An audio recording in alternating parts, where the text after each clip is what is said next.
So if you're like me and you love bad movies, then there's Mac and Me. You can check out my reaction on the channel as well.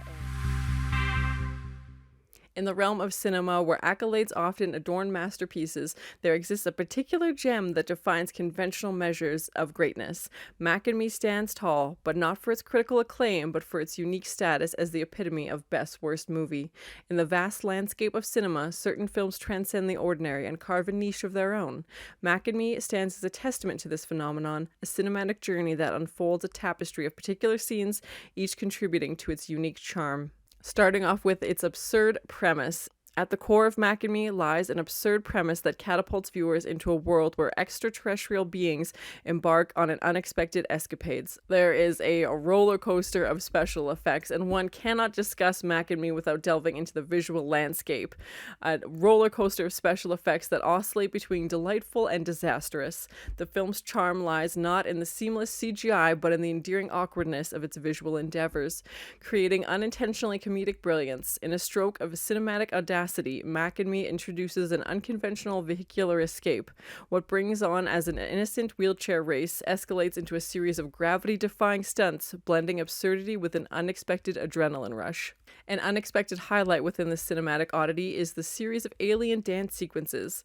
While choreographed marvels are usually associated with cinematic brilliance, Mac and Me turns the tables, presenting dance numbers that resonate with unintentional yet strangely captivating choreographed wonders. No explanation of Mac and Me is complete without an ode to its dance of the decade, an iconic scene unfolding in a grocery store. This choreographed masterpiece, albeit unintentional, has echoed itself into the history of cinema, symbolizing the film's unexpected hilarity. Mac and Me unabashedly delves into the realm of shameless product placement. It's basically a commercial for McDonald's, turning what could be seen as a commercial ploy into a bizarre, sublime spectacle. The film transforms mundane brand integrations into a surreal experience, leaving audiences questioning the very nature of advertising in cinema. There's product placement on product placement on product placement. Everywhere you look, there's product placement. McDonald's and then Coke paid for this film, basically. The auditory realm of Mac and Me introduces a synth-pop-infused soundtrack, a nostalgic nod to the 80s. Examining the critical response for Mac and Me unveils a spectrum ranging from disparagement to cult adoration. Condemned by many as a cinematic blunder, the film's journey to cult status showcases the intriguing dynamics between critical consequences and the cult following that revels in its quirks. Despite its initial reception, Mac and Me has carved out an enduring legacy through its cult following. The film's quirks, once ridiculed, now stand as a testament to the unprecedented ways in which certain cinematic anomalies cement themselves in a cultural tapestry, refusing to fade into obscurity.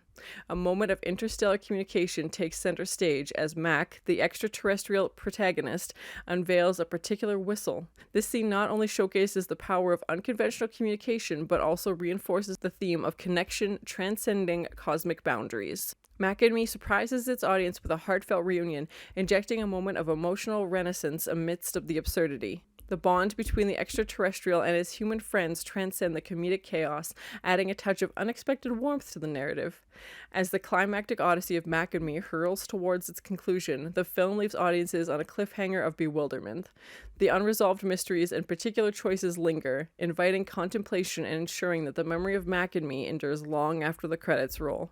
In the realm of cinematic endeavors, Mac and Me emerges not only as a conventional masterpiece, but a tapestry woven with scenes of absurd brilliance. Each frame contributes to the film's unique identity, inviting audiences to revel in the unexpected, celebrate the unconventional, and embrace the quirks that make Mac and Me the enduring cult classic. Mac and Me stands proudly as the best worst movie, not confined by traditional standards of cinematic excellence, but celebrated for its unapologetic quirkiness, its ability to transcend initial criticism and find a devoted audience, showcases the ever-shifting nature of cinematic appreciation, a realm where the particular often outshines the conventional. You can check out my reaction to Mac and Me on my channel as well. It's so ridiculous, but it's so fun. There's a lot of bad movies that are just unwatchable. This is not one of them. It's so ridiculous. This alien comes to town. They're trying to emulate, the success of E.T. basically, but funded by McDonald's. And he makes a friend with this family. It's just so bizarre. And the entire time you're wondering, what is happening, but not really in a good way. And like I said, if you love bad movies, you've probably already seen this. It's pretty iconic for being, one of the top best worst movies. So let me know in the comments what your favorite scene from this movie is, if you've seen it, what your thoughts are, if you want me to do more content like this, if there's a bad movie you recommend. I almost wish there were sequels because I feel like the way they ended it, they could have continued on with sequels, but they would have been horrible. But somebody with a lot of time and a lot of money, or a lot of sponsorship money, I should say, decided to make this movie. And, if you thought your dreams were impossible, remember somebody made Mac and Me, and, you can achieve your dreams as well. And, if anything, see bad movies as inspirational, because this was released to the world. It had a cast, a crew, it was produced, it was marketed, and people probably paid money to go see this in theaters. I don't imagine what their response would have been to that. I have a whole bad movie playlist on my channel, bad sci-fi movies as well, so check those out if you love bad movies. But thank you so much for watching, and as always, please like, comment, and subscribe to this channel, and check back often for more awesome content.